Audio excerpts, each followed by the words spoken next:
उत्तानपाद की 2 पत्नी है, सुरुचि सुनीति। 2 ही पुत्र हैं, उत्तम और ध्रुव। सुरुचि में अधिक रुचि है, सुनीति उतनी अच्छी नहीं लगती है। इसके कारण जो सुरुचि का पुत्र है उत्तम, उसको प्रेम ज्यादा मिलता है, सुनीति के पुत्र ध्रुव जी को प्रेम कम मिलता है। एक दिन छोटे बालक 5 वर्ष के ये ध्रुव, इन्होंने सोचा कि पिता की गोद में जाकर बैठ जाऊं।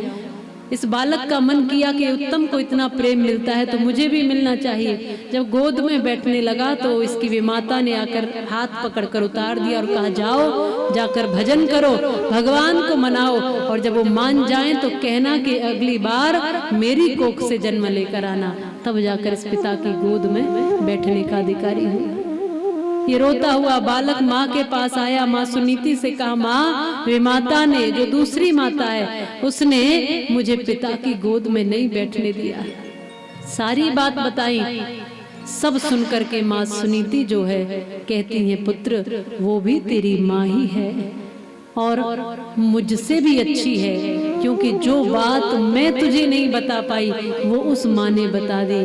उसने कहा कि भजन करो, ये तो मैं भी तुझे कभी नहीं कह पाई। उस माँ ने कहा कि भजन करो और भगवान को मनाओ। याद रखना पुत्र, यदि भगवान को मना लिया और भजन कर लिया तो फिर इस पिता की गोद क्या, परम पिता की गोद मिल जाएगी, फिर कुछ बाकी नहीं रहेगा। तो भगवान मिलेगा कहाँ, मनाऊंगा कैसे, ढूंढूंगा कैसे? कहा वो तुम्हें खोजना पड़ेगा। कहाँ मिलेगा, तुम्हें देखना पड़ेगा।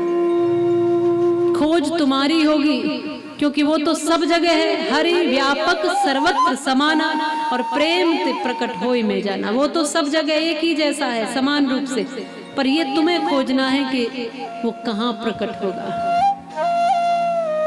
मोको कहाँ ढूंढे रे बंदे, मैं तो तेरे पास में, ना मंदिर में, ना मस्जिद में, ना काशी कैलाश में, खोजी होए तुरंत मिल जाऊं, एक पल की तलाश में। मैं तो हूँ विश्वास में प्यारे, मैं तो हूँ विश्वास, मैं विश्वास में बसता हूँ। और माँ के वचनों पर भरोसा हो गया बालक को, और भरोसा करके जंगलों को निकल गया। 5 वर्ष का बालक ध्रुव। नारद जी मिले, कहा कहाँ जा रहे हो? कहा जंगलों में भगवान को देखने जा रहा हूं। नारद जी ने कहा लौट जाओ बालक, जंगलों में भगवान नहीं, शेर चीते मिलेंगे जो समाप्त कर देंगे तुम्हें। भगवान नहीं मिलते जंगल में।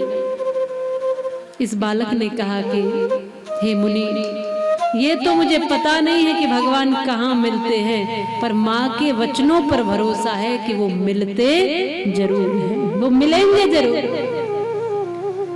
मैं तो हूँ विश्वास। अब माँ के वचनों पर भरोसा दिखा नारद जी को, तो नारद जी ने भी ओम नमो भगवते वासुदेवाय यह मंत्र दे दिया।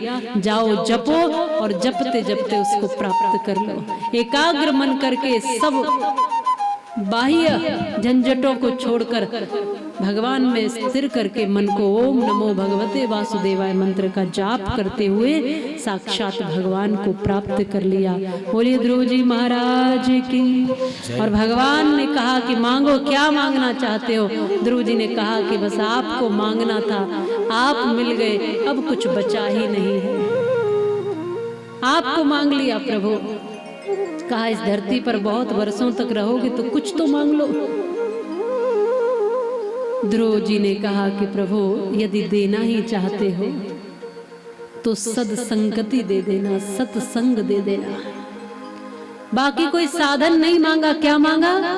सत्संग मांगा है। जैसा करोगे संग वैसा बन जाएगा रंग, इसलिए सत्संग जरूरी है। सत्संग माने संत का संग, सत्य का संग, अच्छा संग, अच्छे विचारों का संग, अच्छे व्यक्ति का संग, ये सब सत्संग ही होता है।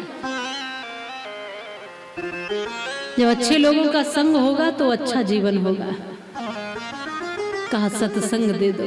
भगवान ने जो मांगा वो दिया। और वापस जब ध्रुव जी आए और आने लगे, और जो उत्तानपाद को, जो इनके पिता हैं, उनको जब पता चला कि मेरा बेटा तो सिद्धियां प्राप्त करके आ रहा है, भगवान को पाकर आ रहा है, तो वो पिता जो गोद में नहीं बिठा रहा था, वो रथ लेकर, सेना लेकर, नौकर चाकर लेकर खड़ा है कि आओ बेटा इसमें बैठकर चलते। इसलिए कहा है जा पर कृपा राम की होई, ता पर कृपा करे सब कोई। जिस पर भगवान यदि कृपा कर दें तो फिर दुनिया भी कृपा करने लग जाती है। इसलिए भगवान से विमुख नहीं होना है। गए हैं, धीरे धीरे लालन पालन हुआ, बड़े हुए और अनेकों वर्षों तक इन्होंने राज्य किया है। सत्संग करते हुए अच्छा संग मिलता हुआ चला गया, क्योंकि हमें अच्छा संग मिल जाए तो हम अच्छे होते चले जाएंगे। उदाहरण के लिए आसमान से जो बूंद चलती है वो निर्मल होती है, पर जब वह बूंद, वही बूंद जो निर्मल सी है वो धूल में गिरती है तो धूमिल हो जाती है। केले के पात पर वही बूंद कपूर बन जाती है। वही बूंद जब गरम लोहे पर पड़ती है तो समाप्त हो जाती है। वही बूंद सांप के मुख में पड़ती है तो जहर बन जाती है। वही बूंद सीप के मुख में पड़ती है तो मोती बन जाती है। बूंद वही है, लेकिन जैसा जैसा उस बूंद को संग मिलता चला गया वैसी वैसी वो होती चली गई। हम भी सब वही है, लेकिन हमको जैसा जैसा संग मिलता जाता है हम भी वैसे वैसे होते चले जाते हैं। शराबी के साथ बैठोगे तो एक न एक दिन शराबी बन ही जाओगे, और संत के पास बैठोगे तो संत नहीं तो एक दिन भक्त तो बन ही जाओगे, ये निश्चित है। अजामिल खूब बढ़िया कर्मकांडी ब्राह्मण था, लेकिन संग ही बिगड़ा था इसका। वेश्या का संग करने लगा, सबने एक तरफ कर दिया, समाज से दूर कर दिया, इसलिए तो इसका रंग ढंग सब बदल गया, वेश्यागामी हो गया। सब समाज ने दूर कर दिया निकाल कर, लेकिन एक अच्छा संग कर लिया इसने। क्या? नारायण के नाम का संग। साधुओं के कहने पर अपने बेटे का नाम नारायण रख दिया, और नारायण में मोह था, प्रीति थी। अब ये जो भी कहता था, जो भी पुकारता था, नारायण नारायण नारायण नारायण ही पुकारता। नारायण कहाँ हो?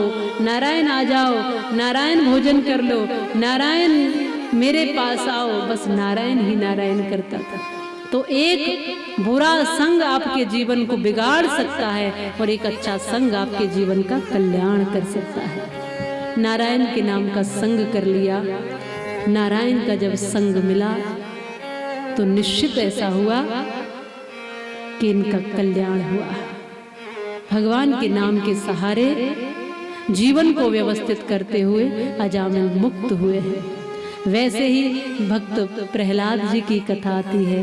प्रहलाद जी भी नारायण नाम से मुक्त हुए और नरसिंह का दर्शन किया, प्रकट कर लिया भगवान को नाम और आत्मविश्वास के सहारे।